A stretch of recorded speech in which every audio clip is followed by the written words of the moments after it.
Bonjour tout le monde et soyez les bienvenus sur cette vidéo. Ici Abdelkhair Zabad, coach conférencier. Aujourd'hui, j'ai eu la chance et l'énorme privilège d'interviewer pour vous Martin Latulippe. C'est qui ne connaît pas Martin Latulippe, je vous laisse le découvrir. C'est vraiment une marque de fabrique dans la psychologie positive et de leadership, etc. C'est très très connu. Mais je vais vous laisser avec lui. Je lui laisse l'immense privilège de se présenter pour vous. Profitez bien. Alors, merci beaucoup de m'accueillir. Très gentil. Alors, rapidement, je suis un papa de 2 enfants, un époux, conférencier, auteur, coach, avec une expertise au niveau du leadership d'inspiration, de la psychologie, de la performance. Et puis, donc, dans la vie de tous les jours, je suis un conférencier qui va faire des conférences dans les grandes organisations. Et vraiment, ma passion, c'est d'aider tout individu, tout employé, tout leader à réussir à humaniser leur performance pour les amener à avoir des résultats remplis de sens. Parce qu'il n'y a rien de pire dans la vie que d'obtenir des résultats et que finalement, ça ne fait aucun sens, on ne se sent pas aligné ou cohérent avec notre destinée. Donc, moi, j'ai une véritable passion d'aider les individus à faire ce chemin-là, à passer de où est-ce qu'ils sont à où est-ce qu'ils veulent être, mais tout ça à le faire dans une humanité exceptionnelle, tout en obtenant des résultats spectaculaires qui sont remplis de sens. Donc, c'est qui je suis. Je suis fondateur de l'Académie Zéro Limite aussi, qui est un programme qui a accompagné au cours des 5 dernières années plus de 2000 étudiants dans plus de 32 pays en francophonie mondiale.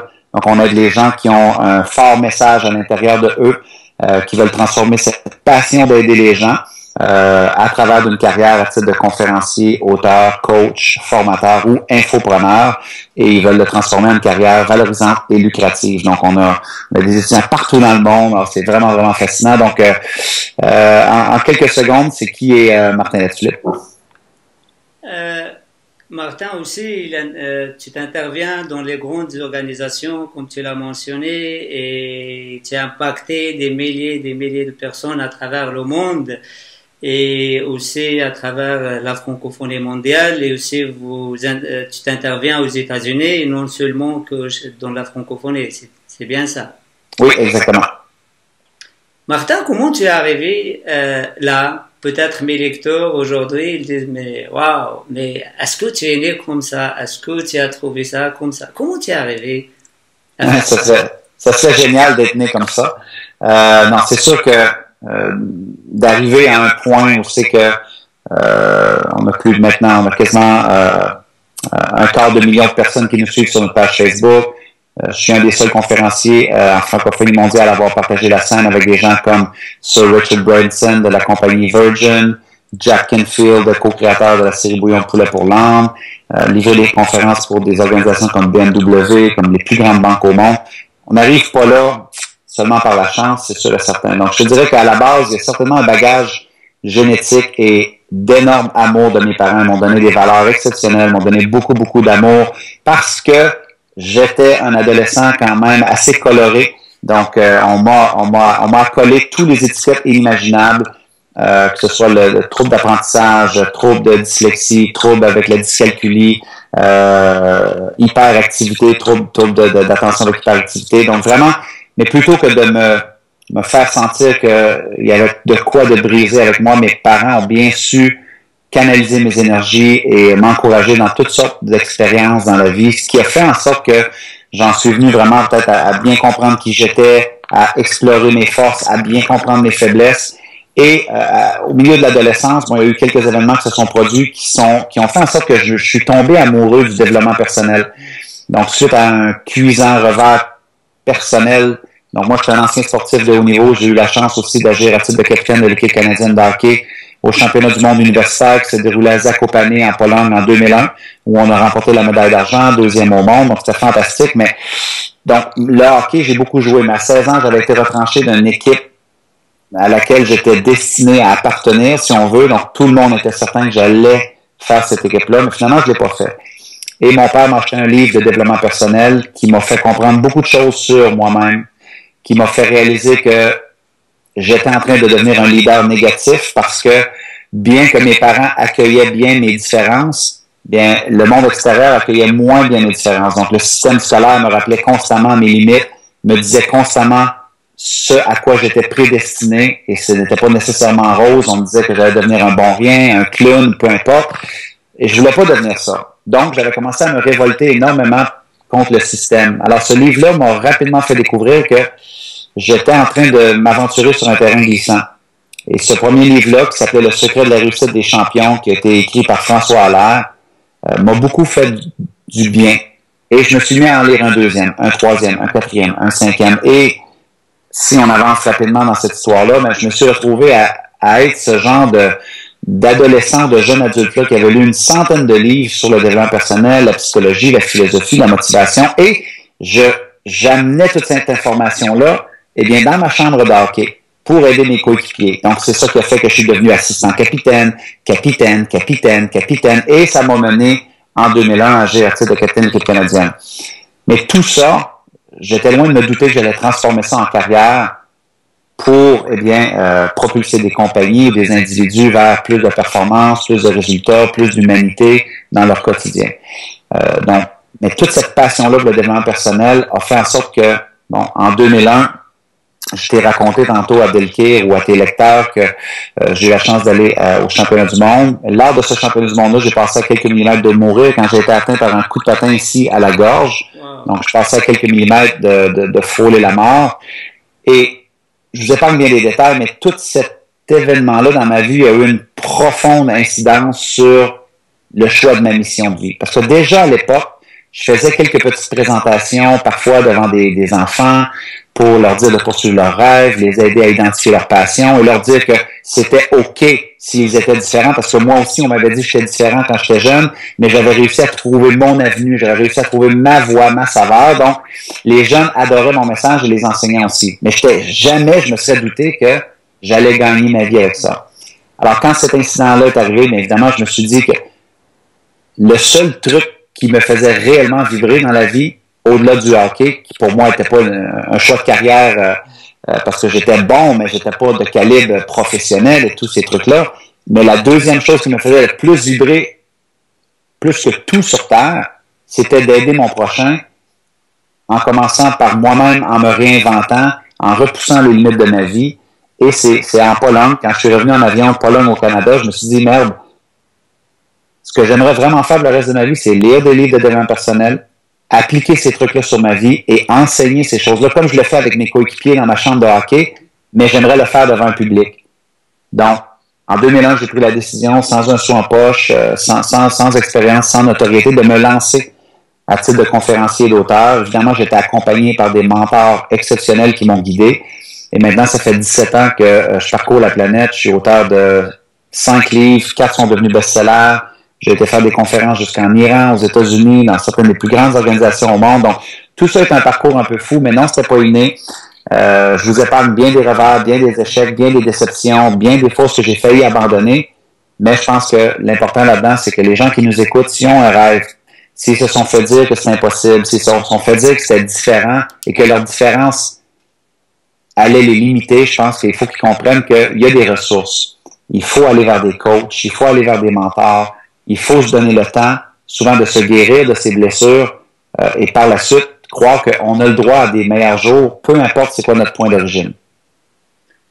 Ok, donc si j'ai bien compris, c'est pas ce qui nous arrive qui décide notre sort, c'est le sens qu'on donne, peut-être l'événement qui est arrivé, ce coup de patin, peut-être pour la plupart du temps, pour la plupart des gens, ils vont s'arrêter, ils vont dire ça c'est fini, c'est pas pour moi, etc. Et peut-être qu'ils vont pleurer sur leur sort à vie. Et toi, tu as fait de cet événement quelque chose qui t'a propulsé, qui t'a donné une autre dimension. Oui, et pour les gens qui nous écoutent, c'est vraiment important de comprendre qu'on n'est pas obligé d'avoir un coup de patin à la gorge pour se propulser par la suite vers quelque chose de grand. Ce que tu viens de dire, Abdelkir, est très, très important. Les nouvelles recherches en psychologie positive nous démontrent que 2 des plus grands facteurs des gens qui seront positifs et qui auront de meilleurs retours sur la vie, très souvent, c'est numéro 1, justement, le sens qu'ils attachent aux événements. Et numéro 2, est-ce qu'ils perçoivent les événements comme une finalité ou quelque chose de temporaire? Et la réalité, c'est qu'on sait tous que c'est important. 2 personnes peuvent vivre la même chose. Une personne va attacher un sens très dramatique à son événement et l'autre va essayer de voir le positif dans l'événement, ou ce qui est constructif. Et la deuxième chose, c'est de jamais oublier que ce n'est pas une finalité. Demain, le soleil se lèvera aussi. Et demain, on peut recommencer. Demain, on peut continuer. Et ça, c'est super important, ce que tu viens de dire. Donc, mes amis, vous avez bien entendu notre cher ami Martin sur qu'est-ce qu'il dit sur ce sujet. Donc, c'est pas ce qu'il nous arrive, c'est la lecture qu'on donne à ce qu'il nous arrive. Il y a toujours deux lectures, soit dramatique comme il a mentionné, on l'a bien mentionné, ou une lecture bénéfique que peut nous aider à partir plus loin. Martin, tu es sur lavieépanouie.com. Qu'est-ce que c'est une vie épanouie pour toi, Martin? Pour moi, à la base, c'est de prendre l'entière responsabilité de l'aventure de sa vie. Donc, on vit dans un monde où c'est que très souvent les gens vont lancer la responsabilité de leur malheur ou de leur manque de résultats au quotidien sur le dos des autres, sur leurs parents, sur le passé, sur le gouvernement. Moi, je pense que pour vivre une vie épanouie, d'abord, avant tout, il faut réaliser qu'on est responsable de cet épanouissement-là et qu'on a tout le pouvoir à l'intérieur de nous pour améliorer nos conditions. Et ça, peu importe notre point d'origine. Demain est un autre jour. Demain, on peut s'inventer. Demain, on peut commencer. Est-ce que c'est facile? Personne n'a dit que c'était facile. Mais par contre, il faut faire attention au genre de discours que l'on entretient avec soi-même. Si justement, on se dit constamment que c'est impossible, que c'est pas facile, c'est difficile de faire des pas vers l'avant lorsqu'on a ce genre de psychologie-là. Donc, d'abord, avant tout, responsabilisation. Et deuxièmement, pour moi, c'est de réaliser que vivre une vie épanouie, ça rime aussi pour moi avec faire ce qui te fait vibrer dans la vie. Faire ce qui te passionne littéralement. Donc, pour moi, ça serait très difficile pour moi de vivre une vie épanouie en faisant un truc qui m'emmerde et en faisant un truc qui ne me passionne pas du tout. Et ça prend un peu de courage pour aller vers ses passions.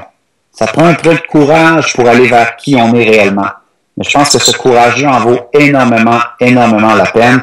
Et le troisième élément que je te mentionnerai, évidemment, il y en a plusieurs. Mais pour moi, au quotidien, ces deux éléments sont importants. Responsabilisation, faire ce qu'on aime. Et le troisième, c'est certainement être dans le don de soi. Je pense que vivre une vie épanouie, si on n'est pas dans le don, et ça, attention, je parle pas de don financier, philanthropique, mais je pense vraiment le don, la générosité même de ton sourire, la générosité même de ton regard, la générosité de ton écoute au quotidien, la générosité de ta façon de remercier tes clients, tes parents, tes amis, tes gens, de jouer plus gros en termes de générosité, de don de soi, instantanément, ça peut faire osciller l'aiguille de ta vie épanouie. Très souvent, les gens viennent vers moi, ils ont des mauvaises journées, et ils broient du noir, et automatiquement, je vais essayer de les amener un peu plus dans cet espace de don-là et de reconnaissance, et on peut voir l'énergie automatiquement augmente. Donc, souvent, on pense que ça prend de l'argent, ça prend des biens matériaux, aucunement. Souvent, c'est assez simple et ça commence par soi. Merci Martin. Voilà, chers amis, ça rejoint nos renseignements. Moi, je les rappelle tout le temps. Le courage, c'est vraiment la première des valeurs, des choses qu'on met. Il faut avoir le courage pour se regarder, pour faire l'état des lieux de sa situation, on est dans quelle saison, comment on est, etc.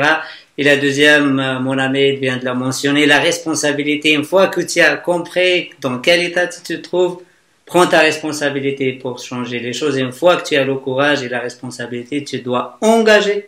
Et pour respecter pour garder cet engagement, une fois, comme il mentionne cher ami Martin, une fois que l'émotion nous quitte, tu dois garder le respect. Rappelle-toi, du respect, c'est quelque chose d'important et comme ça, on peut avancer ensemble. Un grand merci, cher ami Martin. Si tu as un dernier mot, un dernier conseil à nous dire, à moi et à mes lecteurs. Vraiment, je leur dirais, continuer à suivre Abdelkir, vraiment, trouver des enseignants, des mentors, des gens de qui vous pouvez vous nourrir au quotidien. Pas nourrir de façon alimentaire, quoique je sais que tu es un très bon coach à ce niveau-là, mais vraiment, les gens oublient que ça doit être nourri aussi au quotidien. Alors, c'est soit que vous continuez à carburer avec les nouvelles toxiques, avec les nouvelles sensationnalistes, avec le facteur peur que les médias veulent constamment nourrir, ou vous vous dites, je dois absolument m'entourer d'un cercle d'influence qui vont nourrir mon esprit, mes rêves, mon projet de vie, au maximum pour m'assurer que j'ai une vie épanouie. Donc, voilà mon ami. Merci Martin, merci pour ce grand cœur, merci pour le temps que tu m'as accordé, sachant que Martin, il n'a pas le temps du tout, il est demandé partout, il est sollicité par des milliers de personnes dans la planète. Un grand merci pour ta générosité et pour ton cœur, toujours tu es à la hauteur de ce qu'on attend de toi. Un grand merci. Merci mon ami, fait plaisir.